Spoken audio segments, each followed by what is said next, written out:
ये सब साफ करने गए, समझ गए? ऐसे मौसम में सुबह नहीं हो सकती क्या? अरे मौसम खराब है इसलिए तो तुम दोनों को दुगने पैसे दे रहे हैं फार्म हाउस साफ करने के लिए। अरे साहब ऐसी भी क्या आफत आ गई है कि अब रात भर रुक नहीं सकते? अरे बच्चू ये फार्म हाउस देखने के लिए पार्टी आने वाली है। अगर ये फार्म हाउस पार्टी को पसंद आ गया तो करोड़ की डील होगी। रुक जाओ, यहाँ कोई सफाई वफाई नहीं होगी। क्यों नहीं होगी भाई? ये जमीन हमारी है, चलो फुट लो यहाँ से। वाह वाह, मान ना मान, मैं तेरा मेहमान। देखिए ये जमीन वसुंधरा जी की है, लेकिन आप लोग है कौन? कौन वसुंधरा जी? हाँ, इस जमीन के मालिक हम हैं। सालों से हम ही इसकी देखभाल कर रहे हैं। तुम्हें किसने कहा इस जमीन की देखभाल करने के लिए?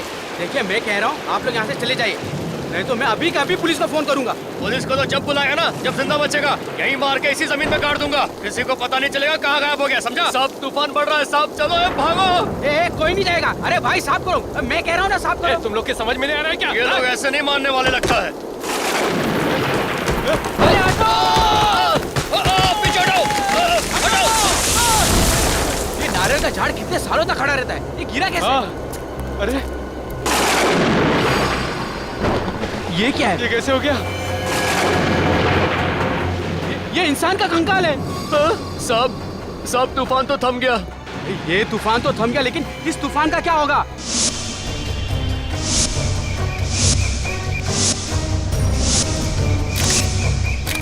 अगर ऐसे हर प्रॉपर्टी में से कंकाल निकलता रहा तो मेरा प्रॉपर्टी का धंधा ही चौपट हो जाएगा। अगर मुझे पता होता कि इस प्लॉट में से कंकाल निकलने वाला है तो मैं इस प्लॉट पे कदम ही नहीं रखता। तुम लोग सालों से दूसरों की प्रॉपर्टी लपेटने में लगे हुए हो और ये प्लॉट भी बरसों से बंद पड़ा है। कहीं ये मुर्दा तुम लोगों ने तो निकाल रखा है जमीन पे? इतना बड़ा इल्जाम मत लगाइए साहब, हम लोग खूनी नहीं है साहब। हम तो बस खाली पड़ी जमीनों पर कब्जा कर लेते हैं बस। जमीन के पीछे बड़े बड़े खून होते हैं। सर ये दोनों झूठ बोल रहे हैं, आप इनका यकीन मत कीजिएगा। सर ये लोग बहुत खतरनाक लोग हैं। इन लोग ने कल रात को मुझे धमकी दी थी, कह रहे थे कि ये प्लॉट छोड़कर चले जाऊं, नहीं तो ये दोनों मुझे मारकर इसी जमीन में गाड़ देंगे। ओह, तो जमीन में मुर्दे गाड़ने की आदत पड़ गई इन लोगों। और किन किन लोगों को गाड़ रखा है यहाँ पे? हमने कोई मुर्दा नहीं गाड़ा है साहब, हम सच कह रहे हैं। साहब हमें जाने दीजिए साहब, इस खून से हमारा कोई लेना देना नहीं है साहब। खून से लेना देना हो या ना हो, दूसरों की जमीन हड़पना भी एक गुनाह है। चुपचाप खड़े रहो यहाँ पे। हाँ सचिन, कुछ पता चला? हाँ सर, ये इस कंकाल का ये पेल्विक एरिया देख के लगता है कि ये किसी आदमी का कंकाल है। आदमी का है? हाँ सर। सर कंकाल की घड़ी 9:30 बजे पे अटकी हुई है। 9:30 बजे? इसका मतलब इस आदमी की मौत सुबह 9:30 बजे या रात को 9:30 बजे हुई है। सर हो सकता है इस आदमी का खून फार्म हाउस के अंदर हुआ और उसके बाद यहाँ पे लाके इसे गाड़ दिया गया। हो सकता है। सियोक, ये फार्म हाउस कब से बंद पड़ा है? यही कोई 20 से 25 साल। सर इस जमीन के मालिक सोच रहे थे कि इस जमीन का भाव बढ़ जाए तभी इसे बेचे। आप तो जानते हैं ना सर, आजकल जमीन के भाव आसमान को छू रहे, तो उन्होंने सोचा कि अभी ये जमीन बेच दे। इसके लिए उन्होंने तुमको कांटेक्ट किया। तुम कोई पार्टी वगैरह लाओ और ये जमीन बिकवा दो। जी सर, ये मेरा कार्ड है। अगर आपको कोई जमीन खरीदनी या बेचनी हो तो सर मुझे याद कीजिएगा। पहले इस मुर्दे का हिसाब किताब कर ले। जी सर। ये देखिए सर, चेन का टुकड़ा और ये पेंडेंट मिला इसके पास से। इस मुर्दे का ही होगा, पता नहीं और क्या क्या मिलने वाला है यहाँ पे। एक काम करते हैं, फार्म हाउस को अंदर से चेक करते हैं। सुयोग, हाँ हाँ सर। फार्म हाउस की चाबी दो।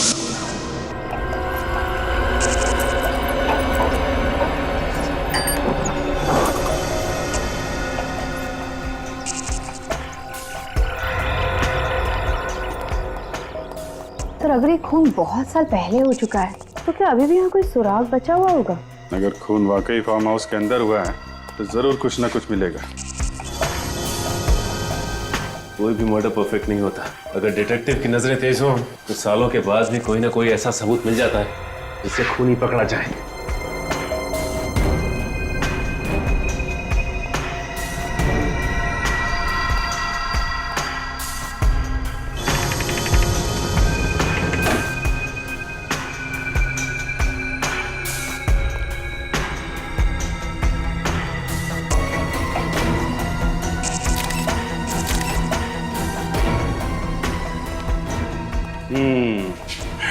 एक बात देखी सचिन? हाँ सर, इस चेयर के ऊपर चादर नहीं है। घर का जितना भी फर्नीचर है सबके ऊपर चादर गिरी हुई है, सिर्फ इसी कुर्सी के ऊपर नहीं है। इसका मतलब घर का मालिक जब यहाँ से गया उसके बाद यहाँ पे कोई आया, उसने इसके ऊपर से चादर हटाई और शायद इसके ऊपर बैठा। मतलब यहाँ पे कुछ हुआ है? शायद उसी हादसे में ये चेयर गिरी है, तब से लेकर आज तक ऐसे ही पड़ी हुई है। शायद किसी का इंतजार कर रही है कि अपनी कहानी सुना सके। मिट्टी की परत जमी हुई चेयर के पीछे, ऐसा लगता है तब से लेकर आज तक सफाई हुई नहीं। खून होने के बाद यहाँ पे कोई ना कोई सबूत वैसे के वैसे ही पड़े होंगे। इतने सालों के बाद भी सर?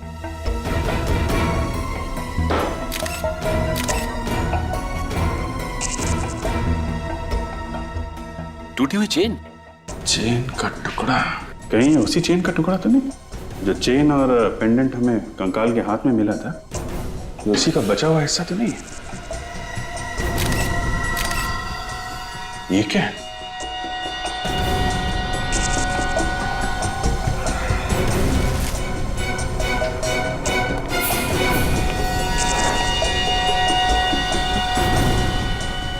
कुछ निशान है? किसी की उंगलियों के निशान लगते हैं। रेडी? एक काम करो, सब बाहर जाओ और इस पे टॉर्च मारो बाहर से।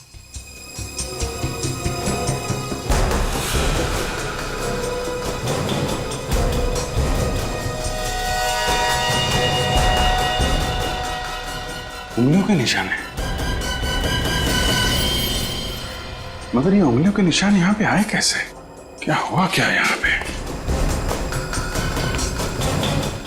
सवालों का जवाब ये निशान ही देंगे।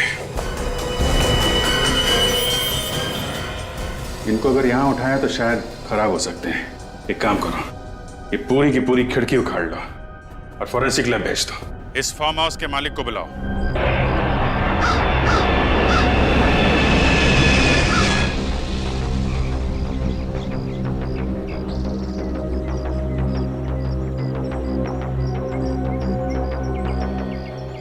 वसुंधरा जी, फार्म हाउस आपका ही है ना? जी, ये मेरे हस्बैंड विक्रम और ये मेरे भाई रोहित। ये हो क्या रहा है आपके फार्म हाउस में? आपको मालूम है हमें यहाँ पे क्या मिला है? क्या मिला है सर? आपके ऑफिसर ने तो हमें कुछ बताया ही नहीं। इनके मुंह पे ताला लगा हुआ है।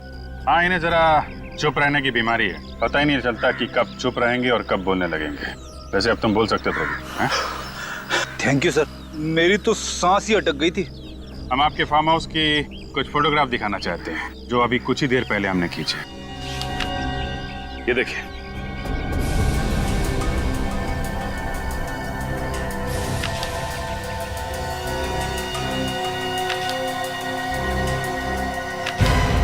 ये आदमी का कंकाल? जी हाँ, आदमी का कंकाल हमें यहाँ मिला है, जो आपकी जमीन में गड़ा हुआ मिला। यहाँ तक कि इसके ऊपर ये नारियल का पेड़ उगाया। नारियल का पेड़ सर? जी हाँ, नारियल का पेड़। है ना कमाल की बात कि एक आदमी जाके जमीन में सो जाता है, जबकि जमीन के ऊपर इतनी सारी जगह है सोने के लिए। क्या जवाब है आपके पास? इस बारे में मैं... हाँ, बोलिए, जल्दी बोलिए वसुंधरा जी, कौन है? सर, हमें इस बारे में कुछ नहीं पता। आपको नहीं पता तो किसे पता है? इन्हें या फिर इन्हें? देखिए सर, हम शरीफ लोग हैं, हमारा इस कंकाल से कोई संबंध नहीं है। ये शराफत की किताब जरा बंद करो, तुम समझे? इस कंकाल का ध्यान करो, जो भीख मांग रहा है, पूछ रहा है कि कौन हूं मैं। आप देखिए सर, हम तो कई सालों से यहाँ आए भी नहीं है। ये भी कई सालों से यहाँ पे लेटा पड़ा है और कई सालों पहले ही इसका खून हुआ है, समझे? खून? जी हाँ, खून ही है ये, वरना इस नारियल के पेड़ के नीचे 3 गज जमीन के अंदर पड़ा नहीं होता ये। दरअसल ये फार्म हाउस मेरे पिताजी ने मुझे गिफ्ट किया था 1980 में।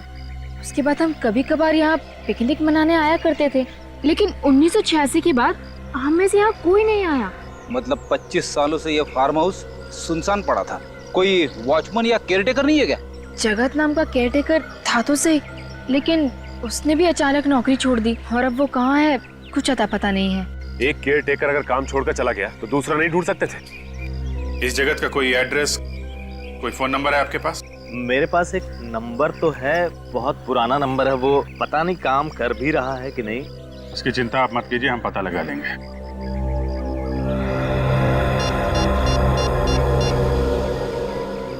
थैंक्स।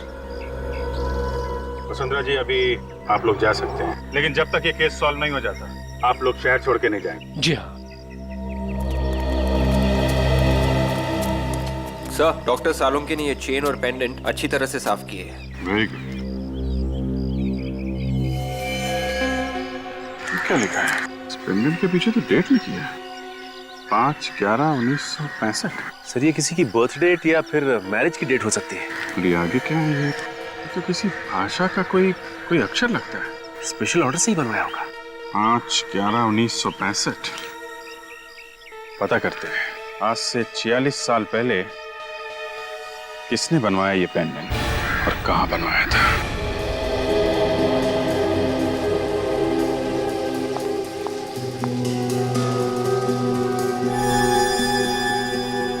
इसकी हड्डियां पूरी तरह से बढ़ चुकी थी, मतलब ये पूरा ग्रोन अप था, मगर बेचारे के घुटने कुछ, ये देखो, ये घुटने की हड्डी घिसना शुरू हो गई। 40 साल के आसपास का था ये। साउंड के मुर्दे की इस हालत को देखे तो बता सकता है ना कि खून कैसे हुआ इसका? हाँ, चाकू की वजह से। ये देखो, यहाँ बॉस इसकी छाती पर चाकू लगा और ये चाकू बिल्कुल पीठ तक चला गया है। लंबा चाकू था, बहुत खून बहा हुआ है इस बेचारे का। सर अब आप आज तो बता ही सकते हैं कि इसकी मौत कब हुई। आपने ये नई मशीन मंगवा रखी है। हाँ दया, इसकी हड्डियों की कार्बन डेटिंग करनी पड़ेगी। बहुत ही खास किस्म का स्पेक्ट्रोमीटर है। और साउंड के मुर्दे के डीएनए का भी पता चल सकता है। हाँ बॉस, मुर्दे के डीएनए के भी पता चल सकता है और मुर्दा मरा कब ये भी पता चल सकता है। अभिजीत, तू ट्रे देना। या।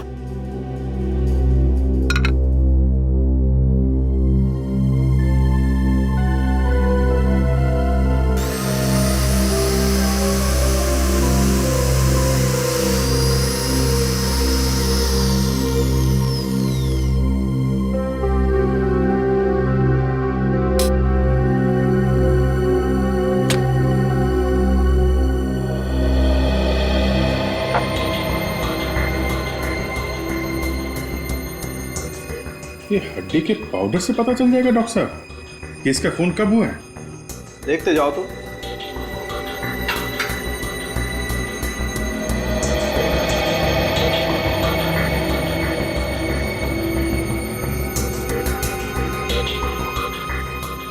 और देखो शरबत बनाएगा ये। टॉपर से? हाँ, पीता भी टॉपर से ही।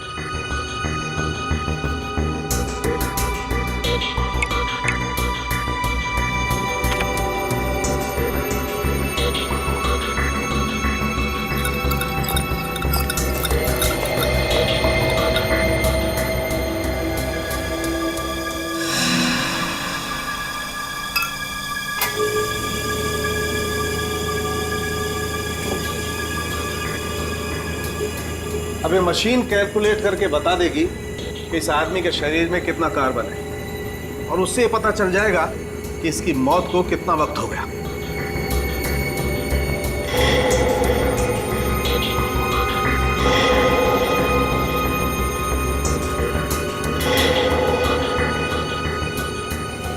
मेहरबान कदरदान, ये देखिए, बच्चे लोग ताली बजाएंगे और बूढ़े लोग वो ऐसे ही रहेंगे।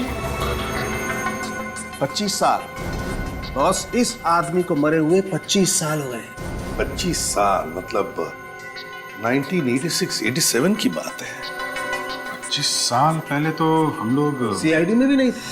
कोई बात नहीं सर, हम लोग 1986 के खूनी को भी ढूंढ निकालेंगे। और क्या साउंड के इस हाथ के निशान का क्या हुआ? उंगलियों के निशान मिले इसमें से? नहीं बॉस, अभी नहीं, वो जरा ध्यान से निकालने पड़ेंगे। जरा सी भी गलती हुई तो ये निशान हाथ से निकल जाएंगे। वैसे मैंने इस खून में से इसका डीएनए निकाल लिया है। ये रही रिपोर्ट।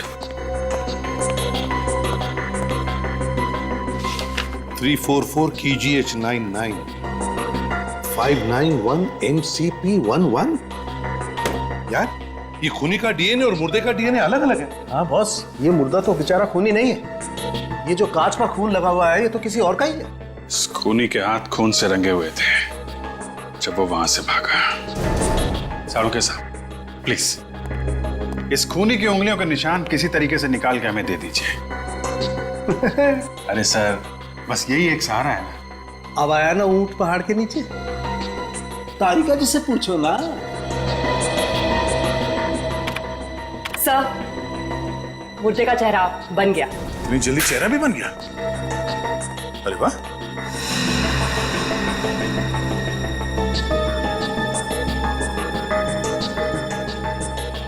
अभिजीत सर, उन तीनों को ही चेहरा दिखाओ, देखो पहचानते हैं क्या। ऐसा कभी हो सकता है क्या सर? हो सकता है नहीं, हो गया है। विश्वास ही नहीं हो रहा कि किसी कंकाल को देखकर किसी का चेहरा बनाया जा सकता है।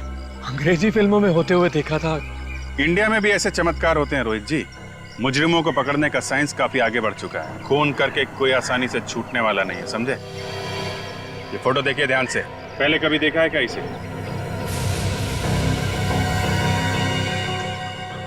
ऐसे देखा हुआ लगता तो नहीं सर। विक्रम जी, अगर 25 साल पहले देखा भी होगा तो कहाँ याद आने वाला है? आप मैंने भी पहले कभी नहीं देखा इसे। न जाने ये मेरे फार्म हाउस में घुसकर कर क्या रहा था। इसे मार के आपके फार्म हाउस में गाड़ा गया था। कोई ना कोई तो संबंध जरूर होगा आप लोगों का। नहीं नहीं सर, हम इसे नहीं जानते। शायद कोई बाहर का आदमी लगता है। क्या है ना, फार्म हाउस सुनसान पड़ा था, मौके का फायदा उठाकर अंदर घुस आया होगा। ऐसा लगता है क्या आपको? एक बार पता चल जाए कि आदमी है कौन, फिर मिलते हैं आप लोगों से। आप लोगों ने बहुत देर कर दी आने में। मेरे पति जगत की मौत तो 25 साल पहले हो चुकी है। 25 साल हो गए मौत को? कब मौत हुई इनकी? 12 फरवरी 1987 को। कैसे? एक्सीडेंट हुआ था। सड़क पर चलते चलते किसी ट्रक ने टक्कर मार दी थी। एक ट्रक ने टक्कर मार दी? जी हाँ। पर आप सब लोग 25 साल बाद उन्हें क्यों ढूंढ रहे हैं? क्या कोई पैसे दे रहे थे क्या? पैसे की कोई बात नहीं है। दरअसल हमें कुछ पूछना है। पूछताछ किस बारे में? क्वींस रोड पे जो फार्म हाउस है 69 नंबर का, आपके पति जगत वहीं पे केयर टेकर थे ना? हाँ, पर आप ये सब क्यों पूछ रहे हैं? एक्चुअली उस फार्म हाउस में हमें एक कंकाल मिला है। कंकाल?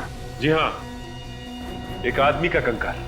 पर उसका जगत से क्या लेना देना? देखिए माई जी, हमें ऐसा लगता है कि जगत का उस कंकाल से कुछ लेना देना था। जगत तो अब इस दुनिया में नहीं है। सच बोलने में कुछ बुराई नहीं है। आप कुछ कहना चाहती है? शराफत की जिंदगी जीने से पहले जगत कई बार जेल जा चुका था। जेल किस लिए? चोरी चकारी, मारपीट वगैरह। पर मैंने उसे अपनी कसम दिलाकर कहा था कि ये सब छोड़ दे। इसीलिए तो उसने फार्म हाउस की नौकरी कर ली। एक्सीडेंट से पहले जगत को कोई टेंशन वगैरह थी? जी नहीं, पर अक्सर वो घर देर से आने लगा था और फिर उसने फार्म हाउस की नौकरी भी छोड़ दी थी। नौकरी छोड़ दी थी अचानक? आपने पूछा नहीं था क्या? कह रहा था कि वक्त आने पर बता देगा, पर वक्त आने से पहले ही उसकी मौत हो गई। ये फार्म हाउस की नौकरी जगत ने कब छोड़ी थी, आपको कुछ याद है क्या? यही मरने के कुछ 2 दिन पहले। 2 दिन पहले? जगन की मौत हुई थी 12 फरवरी को, मतलब 10 फरवरी को उसने ये काम छोड़ा। सिर्फ ये ऐसा तो नहीं कि ये फार्म हाउस वाला खून 10 फरवरी को हुआ हो? ऐसा ही लगता है। जगत के एक्सीडेंट की FIR तो दर्ज हुई होगी, उसी से कुछ ना कुछ पता चल जाएगा।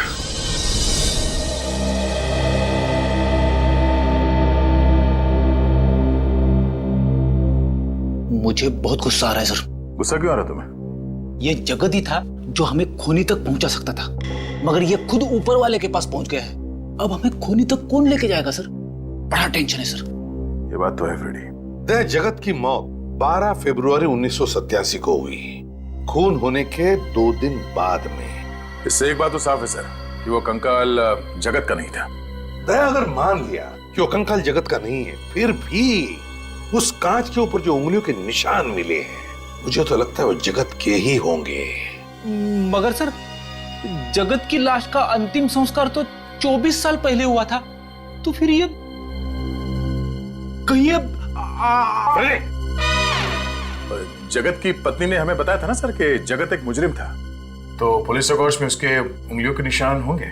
और हमें पुलिस रिकॉर्ड्स चेक करनी चाहिए और इस ड्राइवर को भी ढूंढना होगा दया, जिसने अपने ट्रक से जगत को उड़ा दिया।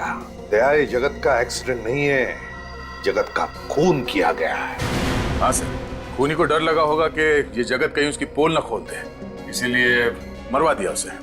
सर ये भी हो सकता है कि जगत को किसी ने खून करते हुए देख लिया हो, तो जिस आदमी को जगत ने मारा उसकी मौत का बदला लेने के लिए उसने जगत को भी मरवा दिया।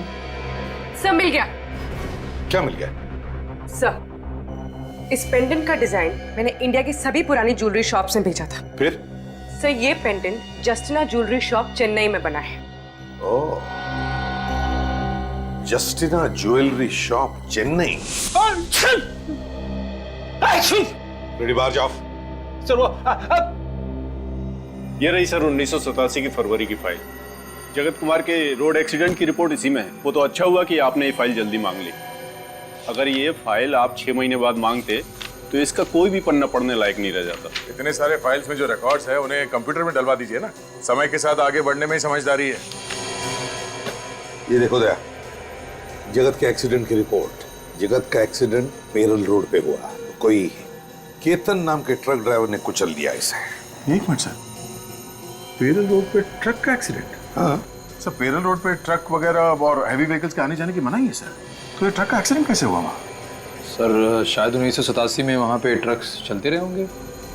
नहीं निखिल, पेरल रोड छोटी सी रेसिडेंशियल रोड है। वहाँ पे शुरू से ट्रक और बस वगैरह आते जाते नहीं है।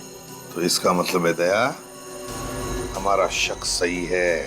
ये जगत का एक्सीडेंट नहीं हुआ है, जगत का खून किया गया। और ये केतन, ये देखो, ये जमानत पे छूटा था, लेकिन उसके बाद वो फरार है, गायब है अब तक। मतलब 100% ये खून का मामला है सर। किसी ने केतन को पैसे दिए जगत को ट्रक से उड़ाने के लिए। हाँ, पता लगाना पड़ेगा दया, इस ट्रक का मालिक है कौन।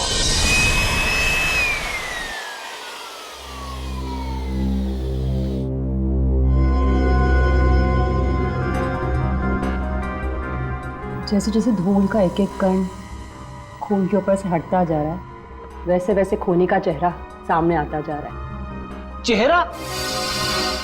कांच के ऊपर उसकी फोटो चिपकी हुई थी, मुझे कैसे नहीं दिखी? पीछे पीछे। ये थोड़ा लंबा प्रोसेस है, समझे? और वैसे अगर 5-10 ग्राम अकल ज्यादा होती ना तो समझ में आ सकता था। मेरी अकल का खूनी के फिंगरप्रिंट से क्या लेने देना? एक फ्रेडी, एक मिनट। जैसे जैसे फिंगरप्रिंट साफ दिखने लगेंगे, फांसी का फंदा खूनी तक पहुंचने लगेगा। 25 साल से जो खून इस कांच पर चिपका हुआ है वो इस धूल की वजह से ही है। आंधी, तूफान, बरसात सब में बचा रहा है। अब ये धूल निकालते वक्त में ही इसी बात से डर रहा हूं कि कहीं धूल के साथ साथ ये निशान भी ना निकल जाए।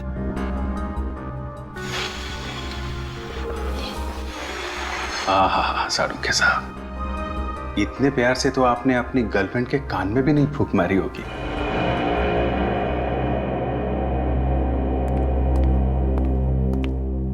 तारिका, बाकी का काम तुम देख लो।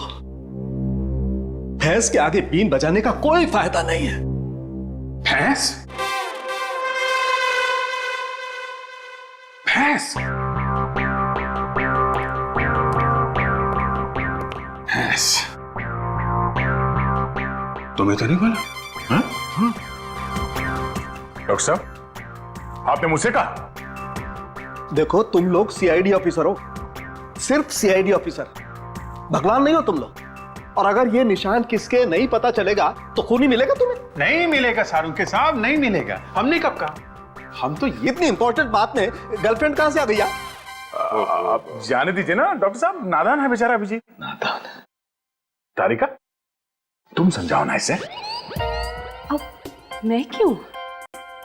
ये निशान, ये तो बहुत साफ साफ दिखने लगे हैं।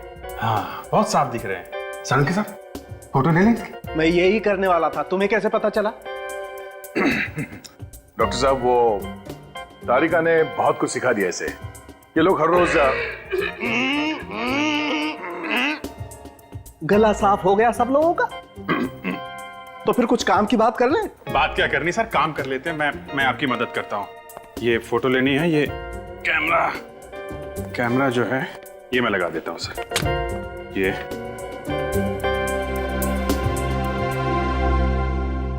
फोटो तो ले लो सर।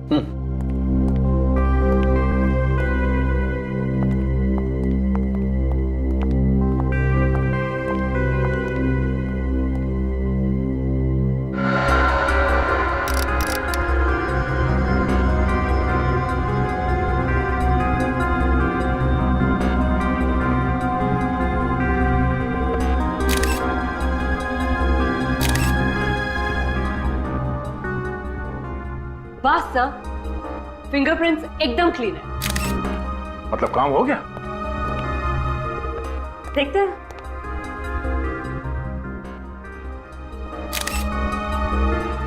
ये जितने भी फिंगरप्रिंट्स आए हैं इन सबको एक साथ मिला के देखें तो हमारे पास एक अच्छा प्रिंट तैयार हो जाएगा। हाँ, मैं वही कर रही हूँ।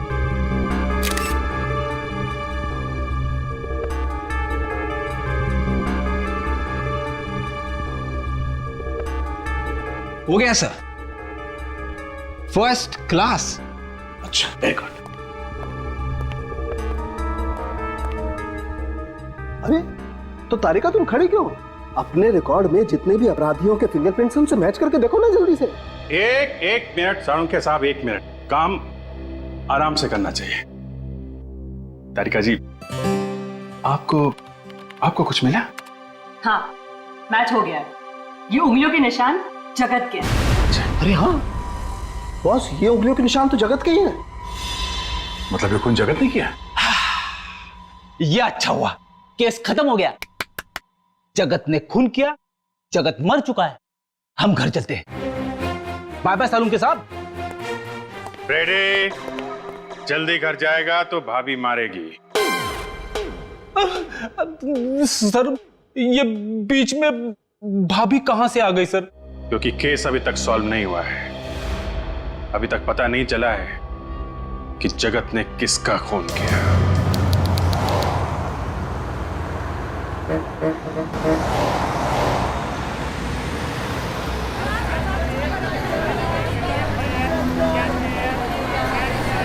This is the best gift for your wife, sir.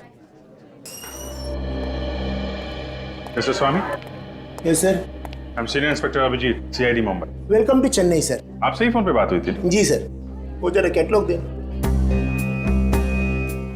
ये वही डिजाइन है ना सर, जिसका आपने ईमेल किया था मुझे? ये देखिए, ये पेंडेंट आपकी ही दुकान का बना है ना? नादन के कोपन। ये नादन कर यार ये तो पन्नी नंबर है नादन दा। सर, ये पेंडेंट पहली बार किसी नादन नाम के कारीगर ने बनाया था, जो अभी भी इनके दुकान में काम करता है। 25 साल के बाद भी यहाँ पे काम करता है। सर, खूब सर। CID मुंबई। वनागा सर। नमस्कार। इनसे पूछना था। ಇದು ಯಾರು ಆರ್ಡರ್ பண்ணாங்க?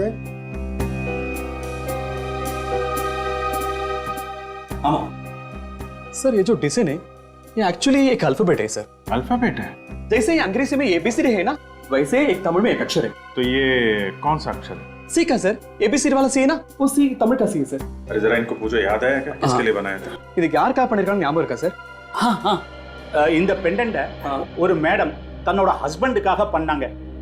அவரோட बर्थडे கூட 5th नवंबर 1965 பாருங்க.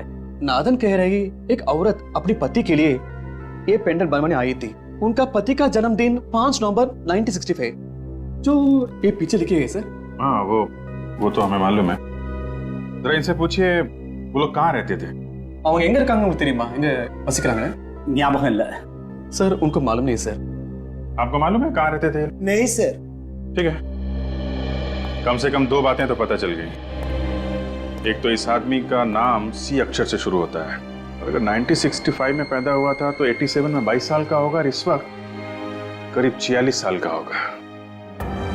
हमें ये पता करना पड़ेगा कि 1965 5 नवंबर को कितने लोग पैदा हुए थे यहाँ पे जिनका नाम C अक्षर से शुरू होता है। हेलो पापा, कहाँ हैं आप? जी आप जल्दी से ऑफिस आ जाइए। पापा, यहाँ बहुत प्रॉब्लम हो गई है। CID वाले आए हैं और किसी केतन नाम के ड्राइवर के बारे में पूछ रहे हैं। और कितनी देर लगेगी? जी वो पास में ही है। अच्छा, क्या कहा उन्होंने जब उन्होंने केतन का नाम सुना? सर, उस आदमी को मैं कैसे भूल सकता हूँ? मेरी ही थाली में खाया और उसी में छेद भी किया, और कोई छोटा मोटा छेद नहीं, इतना बड़ा गड्ढा कर दिया कि आज तक मैं अदालत के चक्कर काट रहा हूँ। अदालत के चक्कर? जी हाँ। सन 1987 में केतन की ट्रक चलाने की लापरवाही की वजह से जगत नाम का एक आदमी मारा गया। केतन पे तरस खाकर मैंने उसकी जेल से जमानत करवाई, फिर उसने मुझे ही चूना लगाया और भाग गया, और आज तक वापस नहीं आया। हमें शक है कि जगत की मौत एक एक्सीडेंट नहीं था। केतन ने जानबूझकर ट्रक के नीचे कुचल दिया। पर वो ऐसा क्यों करेगा? अब इस क्यों का जवाब तो एक ऐसे कंकाल से जुड़ा हुआ है जिसका खून 10 फरवरी 1987 को हुआ था, यानी कि केतन के एक्शन करने के ठीक 2 रात पहले उसी एक्सीडेंट में ये जगत भी मारा गया था और ये जगत एक फार्म हाउस का केयरटेकर है और उसी फार्म हाउस में हमें एक कंकाल मिला है। हे भगवान, केतन ने मुझे कौन सी नई मुसीबत में फंसा दिया। केतन के भाग जाने के बाद कभी कोई खबर सुनी उसकी? नहीं सर, बिल्कुल नहीं। जरा याद करने की कोशिश कीजिए, शायद उससे कोई मिलने आया हो। मिलने? हाँ याद है, उसके भाग जाने के कुछ दिनों बाद एक आदमी उसे मिलने आया था। कौन था वो? नाम वगैरह तो पता नहीं, बट वो दिखने में अमीर था। कोई और खास बात? नहीं, वो बैसाखी के सहारे चल रहा था। बैसाखी के सहारे चल रहा था? उसके पैर में या घुटने में चोट आई थी। वो कह रहा था उसका एक्सीडेंट हुआ है, पर उसके शरीर पे कहीं पे भी कोई खरोच नहीं था। एक अमीर आदमी जो बैसाखी के सहारे चल रहा है, एक ड्राइवर से मिलने आया है, पर क्यों? सर, हम लोग सेंसस हर साल अपडेट करते हैं। आखिरी अपडेट हुआ था 2011 में। फिर तो हमें इस सी अक्षर वाले का लेटेस्ट एड्रेस और नंबर भी मिल जाएगा। ये बात तो तय है कि ये आदमी, इसने पेंडेंट चेन्नई में बनवाया और फिर यहाँ से मुंबई गया, उस फार्म हाउस में जहाँ पे उसका खून हुआ है। Okay okay, thank you mister Chinmay, thanks. Sir, C अक्षर से जिनका भी नाम शुरू होता है, जिनका जन्म 5 नवंबर 1965 को हुआ, उन सबसे पता कर लिया है। फरवरी 1987 को कोई भी मुंबई नहीं गया था सर। सबसे बात होगी? नहीं सर, एक चंदर है जिसका कोई नंबर ही नहीं है। चंदर, इस चंदर का तो 1986 के बाद कोई रिकॉर्ड ही नहीं। 1986 के बाद से? कहीं ये पेंडेंट इस चंदर का तो नहीं है। एक काम करते हैं, ये जो पुराना एड्रेस लिखा है चंदर का, यहाँ चलते हैं, देखते हैं वहां कुछ पता चलता है क्या।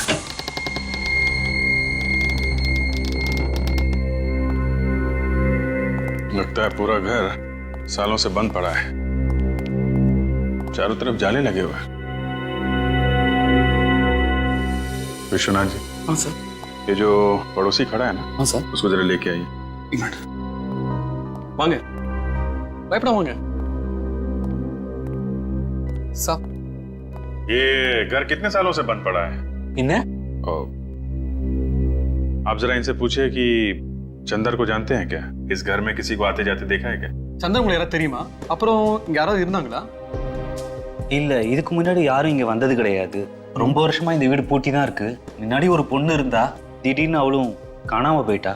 क्या क्या कह रहे हैं? सर, ये कह रहे हैं कुछ सालों से तो यहाँ कोई भी नहीं आया। कुछ वक्त पहले एक औरत रहती थी जो एक दिन अचानक चली गई सर। सर, कहीं ये औरत चंदर की वाइफ तो नहीं, जिसने वो पेंडेंट बनवाया था चंदर के लिए? हो सकता है। ये औरत अकेली रहती थी? அவங்க தனியா இருந்தாங்களா இல்ல யார் கூட தங்கி இருந்தாங்களா? முன்னாடி புருஷன் பொண்டாட்டி இருந்தாங்க. அப்புறம் அந்த பொண்ணு மட்டும் தனியா தான் இருந்தா. திடீர்னு புருஷன் செத்தான்னு நியூஸ் வந்ததுக்கு அப்புறம் அந்த பொண்ணும் திடீர்னு காணாம போயிட்டா। सर, कह रहे हैं पहले पति पत्नी रहते थे, पति की मौत की खबर के बाद अचानक कहीं चले गए सर। चंदर की फोटो दिखा। இவர் தெரியுங்களா? இங்க பார்த்திருக்கீங்களா? நான் இதுக்கு முன்னாடி எங்கேயும் பார்த்தது கிடையாது। सर, इनको मालूम नहीं सर। एक काम करते हैं, घर को अच्छी तरीके से चेक करते हैं।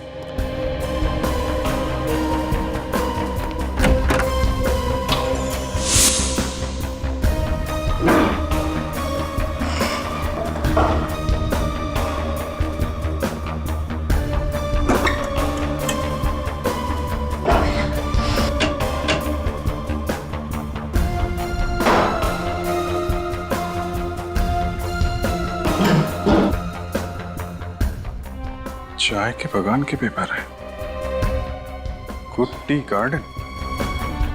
ये चंदर चाय के बगान में काम करता था। सर, ये देखिए, चंदर के कुछ एक्सरेज और मेडिकल रिपोर्ट मिली है सर। चंदर का एक्सरे मिल गया? अब पता चल जाएगा कि वो कंकाल चंदर का है या नहीं। सर, ये चंदर एक टी एस्टेट में मैनेजर का काम करता था, तो फिर इस केस में इसका क्या संबंध हो सकता है? सर, ये भी तो हो सकता है कि जो पेड़ के नीचे से हमें स्केलेटन मिला था, वो कंकाल चंदर का ही। देखें डॉक्टर तारिका क्या बताती हैं, बहुत मेहनत कर रही हैं। चंदर का एक्सरे उस कंकाल के साथ मैच हो जाए तभी कुछ पता चलेगा। मुझे तो काफी विश्वास है उन पे। हाँ, हमें भी है, हम सबको है विश्वास। क्यों फ्रेडी? आपने कुछ बोला सर? कहाँ खो गए थे तुम? अरे सर, क्या बताऊं सर, वाइफ ने एक लिस्ट दी थी सामान लाने की, वो खो गई है सर। अभी याद करने की कोशिश कर रहा था कि कौन कौन सा सामान लाना है। चंदर का नाम सुना है? हाँ, सुना है ना सर, इसी केस में सुना है सर। अगर वो कंकाल चंदर का था तो उसका ये पेंडेंट क्राइम सीन पे क्या कर रहा था सर? तो वो तो हमें कंकाल के गले में से मिलना चाहिए था। करेक्ट, वही तो फ्रेडी। अगर वो कंकाल चंदर का है और ये पेंडेंट वो भी चंदर का है, तो फिर ये पेंडेंट उस कंकाल के मतलब चंदर के गले में होना चाहिए था। उसके हाथ में कैसे आया? मतलब सर ये चंदर विक्टिम नहीं, खूनी है, और वो कंकाल किसी और का है। जिस किसी का भी है उसके साथ चंदर की हाथापाई हुई होगी और उसी चीना झपटी में चंदर का पेंडेंट उस आदमी के हाथ में आ गया। इसीलिए तो ये पेंडेंट उस कंकाल के साथ पेड़ के नीचे मिला है। सर अगर चंदर ने ये खून किया है तो वो जरूर कहीं छुप के बैठा होगा। काफी सालों से फरार है सर ये। वो जो चंदर के डिटेल्स हमें मिले हैं, वो फाइल कहाँ पर है? समय लाता हूँ फाइल। हाँ। Sir file. अभिजीत, एक बात नोट की तुमने? ये देखो, इन डिटेल्स के मुताबिक चंदर का ये फोटो 25 साल पुराना होना चाहिए। 25 साल पुराना। लेकिन फोटो को देखकर लगता तो नहीं 25 साल पुराना फोटो ही है। मतलब सर किसी ने ये फोटो बदल दी है? किसी ने नहीं विवेक, चंदर ने फोटो बदली है ये, चंदर ने। क्योंकि वो जानता था कि हम उसका ये फोटो देखकर उसे पहचान लेंगे और वो पकड़ा जाएगा। सर जिस चाय के बगान में ये चंदर काम करता था वहां से हमें उसकी असली फोटो मिल सकती है। सर आपको याद है वो ट्रक कंपनी का मालिक किसी आदमी के बारे में बता रहा था? वही जो ट्रक ड्राइवर के बारे में पूछने आया था। वो बैसाखी वाला आदमी ना अभिजीत, जो एक पैर से लंगड़ा रहा था। हाँ सर वही। हो सकता है कि उसका भी कुछ हाथ हो इस खून में। हाँ बिल्कुल हो सकता है। उसका एक्सीडेंट हुआ था अभिजीत, तो उसने जरूर किसी हॉस्पिटल से सर्जरी करवा ली होगी। हेलो तारिका जी, क्या मैच? चंदर का एक्सरे उस कंकाल के साथ मैच नहीं हुआ? ओह, यही हमें भी शक था। बाद में बात करता हूँ। ओके सर, सुना आपने? जो हम सोच रहे थे वही हुआ। वो कंकाल चंदर का नहीं है, वो किसी और आदमी का है सर। अभिजीत एक काम करो, तुम और सचिन उस टी प्लांटेशन में जाकर पूछताछ करो, और दया उस पुराने फार्म हाउस के आसपास जितने भी ऑर्थोपेडिक हॉस्पिटल्स हैं वहां जाकर के पता करना होगा कि फरवरी 1987 में किसी ने हिप सर्जरी या जॉइंट सर्जरी करवाई थी क्या? Hello sir. Hello doctor Siddharth, वो रिपोर्ट रेडी है? जी हाँ, फरवरी 1987 में जितने भी ऑपरेशन हुए थे वो सारे रिपोर्ट्स इस फाइल में। Thank you. 9 फरवरी को 2 ऑपरेशन हुए थे, एक पैर का और एक घुटने का, और 10 फरवरी की रात हिप जॉइंट ऑपरेशन हुआ था। सर 10 फरवरी की रात मतलब उसी रात को ना, जिस रात को खून हुआ था? हाँ। ओह, तो इसने कराई थी ये सर्जरी? हाँ जी, ये स्टेट में गए थे तो क्या पता चला? ओह ये बात है। डिब्रूगढ़ में मिसेस मेघना से मेरी मीटिंग फिक्स करो, अगले 6 महीने का बजट डिस्कस करना है। मैं बाद में बात करता हूँ। जी कहिए, कौन है आप लोग? सीआईडी। नाम तो सुना ही होगा। सीआईडी? जी सुना है, वही जो चोरों और खूनियों को पकड़ते फिरते हैं। लेकिन हमारे चाय के बागान में सीआईडी का क्या काम? आपके चाय के बागान में नहीं, बल्कि क्वींस रोड पे वो जो 69 नंबर का फार्म हाउस है ना, वहां से हमें एक कंकाल मिला है, और वो भी 25 साल पुराना। 25 साल पुराना कंकाल 69 नंबर के फार्म हाउस में? मगर इससे हमारा क्या वास्ता? देखिए हमें शक है कि इसका खून चंदर नाम के एक आदमी ने किया है, जो 1985 में आपके चाय के बागान का मैनेजर था। 1985 में मैनेजर का काम? मगर अब तो नहीं करता ना? लेकिन अब ये कहाँ है ये तो पता लगाना ही पड़ेगा ना। इसका कोई फोन नंबर, एड्रेस वगैरह है? जी सॉरी, इस तरह तो यहाँ कई लोग आए और काम करके चले गए, इतना पुराना रिकॉर्ड बताना मुश्किल है। आप जरा इस चाय के बागान के मालिक का एड्रेस दीजिए, हम उनसे पूछ लेंगे। बागान के मालिक की तो काफी साल पहले एक कार एक्सीडेंट में मौत हो गई। बागान के मालिक की मौत हो गई? जी। तो फिर ये चाय का बागान कौन चला रहा है? इस बागान को अब एक ट्रस्ट चलाता है। अच्छा, मौत कब हुई थी बागान के मालिक की? जी फरवरी 1987 में। फरवरी 1987? जी सर मुझे तो लगता है कि ये सारी मौतें एक दूसरे से जुड़ी हुई हैं।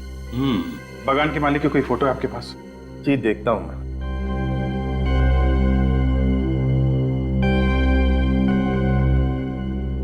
जी ये रही। अरे ये है बागान का मालिक। क्या बात है सर, अचानक आप लोगों ने हमें यहाँ इस तरह क्यों बुला लिया? हमें एक खूनी की कहानी सुनानी थी। और कहानी सुनने के लिए कोई तो चाहिए ना। खूनी की कहानी? खूनी मिल गया क्या? जी हाँ। कौन है खूनी?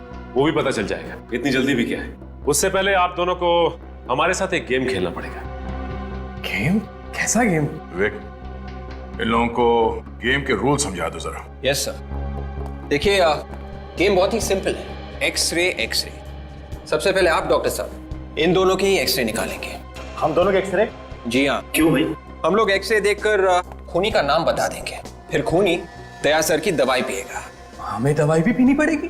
जी हाँ, आप लोगों को मेरी दवाई पीनी पड़ेगी। वैसे मैं बता दूं आपको कि मेरी दवाई बहुत मीठी होती है। ये क्या मजाक है? ये मजाक नहीं है मिस्टर विक्रम। डॉक्टर साहब, इन दोनों के हिप बोन का एक्सरे चाहिए हमें। अभी पता चल जाएगा कि आप दोनों के हिप बोन की सर्जरी हुई है कि नहीं। हाँ ले लीजिए डॉक्टर साहब एक्सरे, जब हमने कुछ किया ही नहीं तो हम डरेंगे नहीं। रोहित, ये सीआईडी से है तो क्या हो गया? आप सीआईडी से हैं तो इसका मतलब ये तो नहीं होता कि आप हमारे ऊपर जबरदस्ती कुछ थोपेंगे। मैं नहीं देता कोई एक्सरे फैक्सरे। ठीक है, मत दीजिए एक्सरे, क्योंकि हमें मालूम है कि खून आप ही ने किया है। खून मैंने? जी हाँ, ये रही डीएम हॉस्पिटल की रिपोर्ट। इसी हॉस्पिटल की रिपोर्ट। फरवरी 1987 को आपने इसी हॉस्पिटल में अपने हिप की सर्जरी करवाई थी। और वसुंधरा जी, इस फॉर्म पे आपके सिग्नेचर है, देखिए। विक्रम ने अगर सर्जरी कराई है तो इसका मतलब ये तो नहीं कि खून विक्रम ने किया है। हमने कब कहा कि खून इस विक्रम ने किया है? हम तो ये कह रहे हैं कि खून विक्रम ने किया है। और ये फोटोग्राफ देखिए। हाँ, हमें ये फोटो चाय के बगान के ऑफिस के दीवार पे टंगी हुई मिली थी, जिसके मालिक विक्रम और वसुंधरा जी थे। पर सर ये आदमी कौन है? वही आदमी है जिसके कंकाल की फोटो हमने तुम लोगों को दिखाई थी। ये आदमी है कौन? ये असली विक्रम। पर विक्रम तो मैडम आपके सामने खड़ा है। विक्रम नहीं, चंदर है, चंदर, समझे? चंदर? हाँ चंदर। तो मुझे एक्टिंग करते करते अपना असली नाम भूल गए तुम? छोड़ दो उसे, वरना मैं गोली चला दूंगी। क्या कर रही हो तुम? चुप रहो। सीआईडी ऑफिसर पे गन तानेगी?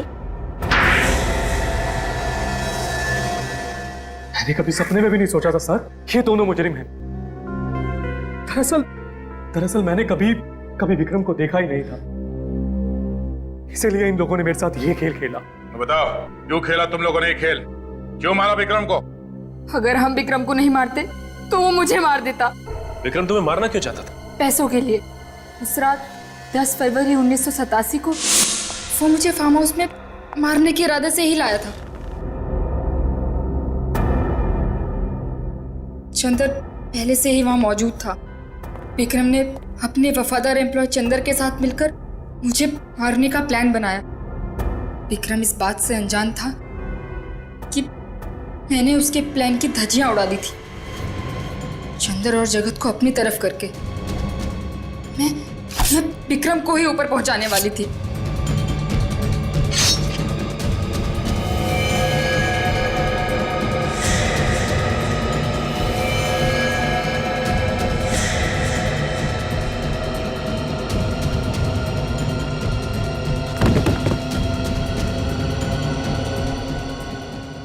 विक्रम की लाश को जगत ने फार्म हाउस में ही गाड़ दिया और मैं चंदर को डीईएम हॉस्पिटल ले गई। तो जिस चंदर के साथ तुम्हारा पति मिलके तुम्हें मारना चाहता था, उसी चंदर को तुमने अपने साथ मिला लिया और अपने पति विक्रम का ही काम तमाम कर दिया। अपनी जान बचाना कोई गुनाह तो नहीं है ना? अपनी जान बचाना कोई गुनाह नहीं है, मगर किसी की जान लेना है। खून करने के बजाय अगर तुम मदद के लिए पुलिस के पास जाती तो आज यहाँ नहीं बैठी होती। अब तुम दोनों को फांसी होगी, फांसी। For more updates, subscribe to our channel, click the show links and enjoy watching the videos.